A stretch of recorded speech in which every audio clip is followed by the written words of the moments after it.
Alors, je m'appelle Daniel Blanco, je suis auteur de bande dessinée depuis une dizaine d'années et par ailleurs je fais du dessin, de l'illustration. J'ai commencé aux éditions Shampoing avec Laura de la Savane. J'ai enchaîné avec 2 titres chez Sarbacane qui étaient Albert le Magnifique, Être riche.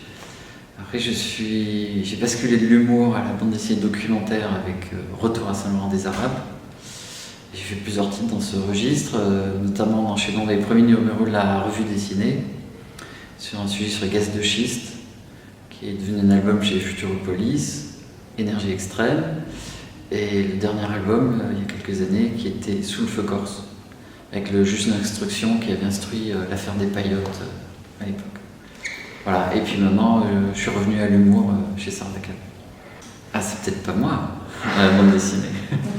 Oui, en fait, c'est parti d'un projet que j'ai pas du tout prémédité. Je donne quelques heures de cours de bande dessinée à Strasbourg, où je vis. Et j'avais envie de montrer à mes élèves que des fois, on pouvait donner une prémisse d'histoire et que rapidement, on pouvait voir si c'était une histoire qui nous intéressait ou si on la laissait tomber et puis au moins on n'avait pas passé des heures de travail dessus.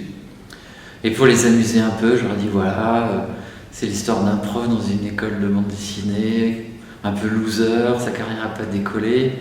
Il rencontre un jeune prodige le jour de la rentrée. Bon, alors voilà, ça les a amusés. J'ai un peu plus développé que ça.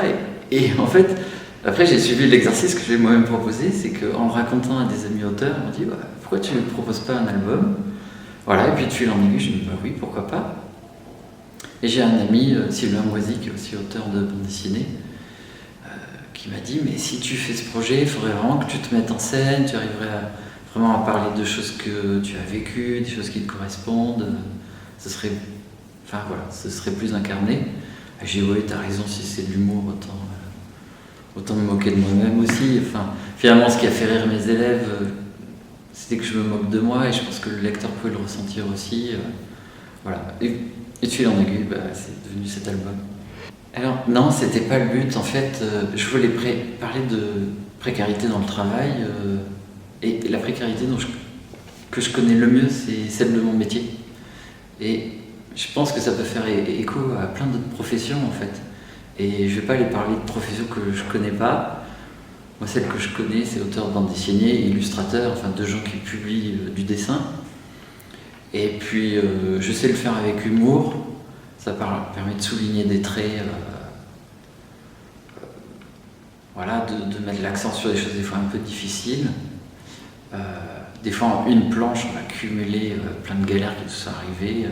Alors qu'évidemment, des fois, ça nous arrive sur plusieurs années. Voilà, c'était plutôt ça mon optique. Mais après, je me suis dit, oui, les lecteurs qui s'intéressent à la bande dessinée et aux coulisses de la bande dessinée, évidemment, je me suis dit, ils vont découvrir des choses. Ça, c'était important aussi, mais c'est pas non plus tous les lecteurs qui s'intéressent à ça. Donc, c'était pas mon but premier. Je savais que je faisais ça, mais c'était pas ça que je voulais faire en premier. En fait, je me suis mis à faire une bande dessinée où je devenais un personnage de bande dessinée qui parlait du milieu de la bande dessinée, de l'édition de bande dessinée. Alors, je voulais faire une bande dessinée qui, dans la forme, rappelle quelque chose, une image qu'on a à grand public de la bande dessinée. Et je voulais revenir à une bande dessinée qui rappelle les impressions plus grand public, plus anciennes, où il y avait des couleurs primaires très crues, où les trames étaient apparentes. Et puis je l'ai poussé aussi des fois dans quelques cases. Je voulais rappeler une attitude qui rappelle Tintin, mais une case où pif, quand le personnage est surpris, qu'il tombe à la renverse, ou les onomatopées. Mais voilà, je voulais que ça reste subtil, mais voilà, que pour les lecteurs qui ont cette culture à la bande dessinée, ils ressentent ça en filigrane. Parce qu'en fait, je doute souvent de mon dessin. Et donc je m'impose un peu des contraintes de format, de couleur, ça me donne un cadre, je pars pas dans tous les sens, et puis voilà, ça m'aide à créer en fait, la contrainte. Donc là, je me suis dit, je vais travailler qu'en 3 couleurs. Tous les mélanges, par exemple, qui sont dans l'album sont des mélanges optiques. Donc quand on voit des verts, en fait, il n'y a pas de vert. Si on regarde à la loupe, c'est des jaunes et des bleus superposés. Et puis ça fait un petit défi technique qui est aussi amusant, parce que je pense qu'il faut prendre du plaisir dans la création. Mais autant dans le scénario, dans les dialogues, que aussi graphiquement, il faut prendre plaisir, parce qu'il y a une grande partie quand même du temps de travail. Et je pense que ce plaisir, il peut se ressentir pour les lecteurs. Et puis même s'il ne se ressent pas, nous, au moins, pendant un an, on y a pris plaisir. Oui, alors j'ai caricaturé plein d'amis. J'ai pas fait l'honneur aux gens que j'aime pas de les caricaturer. Puis ça n'a aucun intérêt, j'ai de compte à rendre avec personne. Donc les copains d'atelier, je les ai caricaturés, les gens de l'école où j'enseigne. Voilà, alors je les ai pas nommés. Puis des fois ils ont un rôle d'acteur, hein, je leur ai donné les traits. Voilà, c'était pour m'amuser.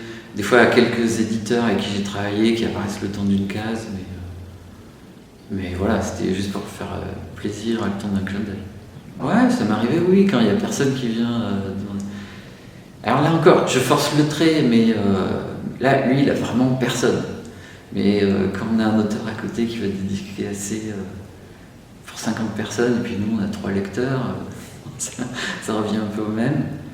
Et puis, il y a aussi des fois, j'en parle pas trop de la bande dessinée, mais il y a des salons aussi qui sont très mal organisés. Bon, là, on est à Angoulême, évidemment, c'est super. Même s'il y a des choses à redire, en ce moment, il y a revendication des auteurs sur le fait d'être rémunérés pour les dédicaces, en disant on se déplace plusieurs jours. Finalement, nous, on n'y gagne rien, on fait vivre des festivals. Mais qu'en plus, on va sur des festivals mal organisés, qui sont vides, même pour des auteurs connus, hein, c'est arrivé. Hein. Ils n'ont pas fait de promo, il n'y a personne dans les allées. Là, c'est vraiment déprimant. Oui, parce que en humour, il faut que les personnages soient pétris de certitude, il faut forcer le trait, comme je l'ai dit tout à l'heure. Donc, oui, j'y suis allé à fond. Et puis, dans la bande dessinée, on voit mon alter ego de papier qui enseigne à des élèves. Donc forcément, quand on est enseignant, on doit dispenser quelque chose et on amène une vérité sur ce que devrait être la production de bande dessinée. Bon, c'est pas aussi simple que ça. Concilier la liberté et l'exigence du public.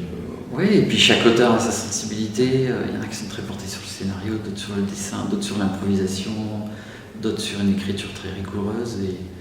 Et quand on a une classe même d'une dizaine d'élèves, on se rend compte que c'est 10 sensibilités différentes. Moi, les auteurs qui m'influencent, je lis d'abord dessin depuis que je suis tout petit, donc ça a varié avec le temps. Je me souviens quand j'étais tout petit, c'était Boulet-Bill, Spirou, après ça a été Martin Milan. Je trouvais cette série formidable. Après il y a eu Courte Maltese, et puis Baudouin, Chris Ware. Voilà, évidemment, tous ces auteurs me passionnent, m'influencent. Et en même temps, il ne faut pas qu'ils m'influencent parce qu'il faut que je trouve ma voix en tant qu'auteur pour ce qu'elle pourrait être. En fait. Ça peut être un peu dangereux quand même, Pouvoir Cosmique. Parce que je ne suis pas trop lecteur de super-héros, par exemple.